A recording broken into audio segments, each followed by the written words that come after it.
I'm going to let you tell the story this time. Well, here we are back in Pozo Park, and it's a beautiful autumn day in November. In fact, this is November 4th, I believe, 2013. And we're going to interview today Rick and Diana Arriola, proud owners of their home here in the mountains. And this is 45293 Pozo Park Drive. Well, let me ask either one of you, how did you come to buy this place, and how did you find it? Well, I first saw this place back on Halloween Day in 2006. Rick was at work, and our oldest son, Adam, who's in real estate, invited me up for the day to meet a friend of his and to come take a look at a few properties that were up here. So we made a trip on up to Panorama Heights, where I viewed 2 or 3 properties up there, and we made our way down to Pozo Park, and this was the first little spot that we saw here. She opened the front door. The back door was already open going out to the back deck. I heard the water, and it was love at first sight.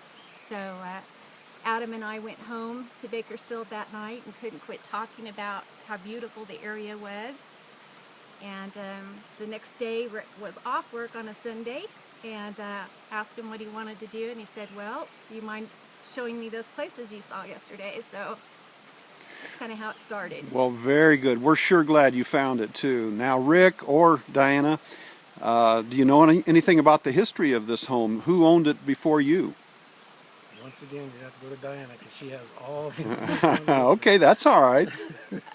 Well, we bought it from, who did we buy it from? We bought Chris it from Chris McClinney, who had purchased it from his son-in-law, and I think he just, his intent and purpose on it was just to kind of do a quick flip on it and get rid of the property, which we were happy to have had the right timing to do that.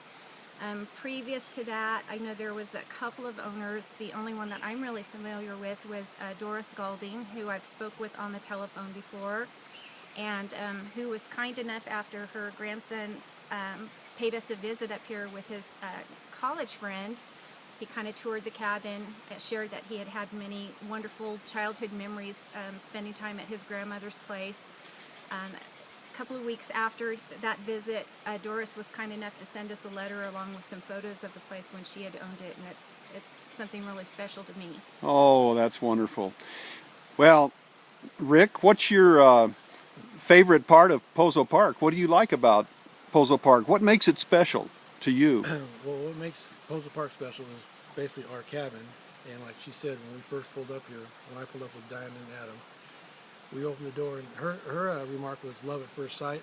My remark was love at first sound, because I like the sound of water. And as soon as you open the door out in the driveway out in the front, you can hear this creek back here. And you're asking me what I like about this park? It's the water. It's the creek. Oh, yeah. This creek makes this whole place. Well, I'll tell you, in my opinion, every place up here has its charm, and this one especially has some charm. Well, let me ask either one of you, I know you like to hike and get around. Have you had any special experiences that you'd like to relate? Oh gosh, it's like every trip we make out the front door is a new and exciting adventure up here. You know, it's just the surprise of what Mother Nature has to offer every day up here. Just the simplistic beauty of everything up here that we enjoy. You never know what type of wildlife you're going to see. Yeah, have you run into any animals? We've seen a cat out on the trail before, a bobcat. Oh, okay. We've seen several deer, of course. We've seen the scattered trail of the bear and different things on the trail ahead of us, but thank goodness I've never had a close encounter. Well, that's good. Now, one of the things that I'm aware of that you've done here that's been really special, you've actually brought a sense of community. We've always had that at Pozo Park, but tell me about some of your experiences having potlucks and campfires, and I understand movies. Yeah, you know, when you ask about what makes Pozo Park special, Pozo Park is the whole package. You have the God-given beauty that's here. But then the second draw to this place is definitely the people of the community. And there's a diverse number of people up here, but we all have the common thread of our love and our admiration of like what we're lucky enough to be a part of up here. And actually, again, our kids who are into all of the technological aspects of life that Rick and I are lagging way behind in, we're quick to get something started as far as a Pozo Park website, and then getting us really active and on Facebook. And we have to also give credit to the kids for movie night, which we had the first annual, I think our third year that we were here in the park. And it's been a great success. We have, my oldest son has purchased a large, what is it, like 12 by... A big screen. 12 by 16 inflatable screen. And we have a movie and, of course, the big bonfire going out there, and everybody in the park is welcome, and it's always been just a joy to host that. We look forward to a lot more of them. Well, I don't think enough has been said about all that. You know, establishing the Facebook page, and I know a lot of people go on to that and see what's going on, and, of course, the movie night. That's all really special.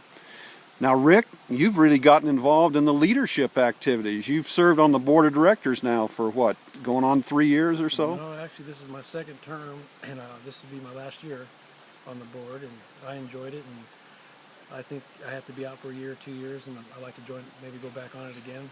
But now I think there's more people interested in getting on the board and getting more active in the daily stuff around here, and get involved with the water park and our water system, and I'm looking forward to helping them out too. Well, that's great. We appreciate your efforts in that area. Now, Diana, you mentioned your family. Tell us a little bit about your children and I'm sure grandchildren too. Exactly. You know, when you started these interviews, Jean, first of all, thank you for this. You know, as being fairly newcomers to the park, I've always been kind of a history geek, and I'm like fascinated by the Sierra Nevadas in particular, and just to have the people that have the knowledge and have the family history up here, and to have it recorded, not only just for their families but for all of us here in the park, because we are all family. It's just incredible, so thank you for that. And when you mentioned interviewing us, Rick and I were kind of like, what are we going to have to add? But then a light switch came on, and I thought, you know what? We are the opening and first chapter of our own family's history in the park, and we have established 3 generations right now with us recently acquiring the property, and we're kind of all entering into this venture at the same time, which is really great. So we have our son Adam, who's 29, our son Blake, who is 27, and Vincent, our baby, who is going to be 26 on New Year's Eve. So we also have in the family now Samantha, our beautiful daughter-in-law, who has a birthday coming up in just a couple of weeks. She'll be 25. And our beautiful granddaughter Zoe, who is the ripe old age of 3. Oh, yes. And she's a beauty. And she loves the cabin. It's her cabin. Well, I think you're right. You know, they're going to have memories of this place that they will appreciate the rest of their lives. And you're right. You're the beginning of these new memories that are going to be coming on. Exactly. This is the place already since in the 7 years, going on 7 years that we've owned it, that I don't think we've missed a Thanksgiving or a Christmas up here. In fact, in light of the times, most everyone in the park knows that, Rick and I, along with hundreds of thousands of other people in the economy, went through a family struggle, and literally were faced with the decision of, actions speak louder than words. And there was a time where we had to make a decision between our custom-built home in Bakersfield, where we had raised our boys and everybody called home, and this place. And in a family discussion, this place went hands down. This is where everybody wants to gather for the holidays. And we look forward to the fact, for Rick and I, having gone through cleaning out houses, and once you lose a parent and people move on, and the difficulty of that, we're excited about the fact that this will be a place that when our time here is done, they'll just be able to go on and continue with the happy memories that we've made, and hopefully keep this place in the family for a long, long time.